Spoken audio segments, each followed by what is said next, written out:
يعني هل مثلًا دي لحظة مثلًا happiness مثلًا، فأنتِ عايزة ترجعي عشان تتبسطي، والّا مثلًا عايزة ترجعي عشان كان في مشكلة فأنتِ عايزة تاخدي حقِّك،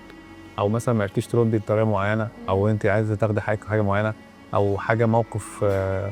وِحِش مثلًا حصل أو على حسب بقى؟ بُص بصراحة لأ، لو بتتكلم من ناحية إنه لحظة أعيشها تاني عشان أغيّر حاجة أو أرُد بطريقة مختلفة وهكذا، لأ أنا في ياسين باشوف إنه يعني سبحان الله أنا حياتي هي مش ماشية بخط مستقيم ومش ماشية كل حاجة مترتبة حلو، بالعكس، العكس تمامًا، ولكن باشوف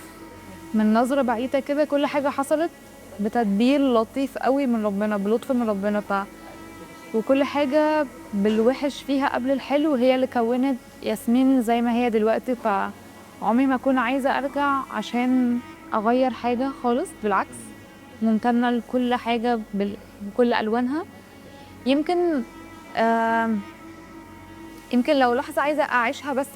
كشعور، هي أي لحظة كان فيها شعور الأمان، ممكن تكون دي حاجة أنا باحاول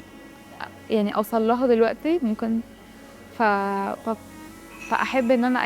أي لحظة حسيت فيها بشعور أمان أعيشها تاني، مجرد أستشعر الشعور مش إن أنا أغيّر حاجة، بالعكس.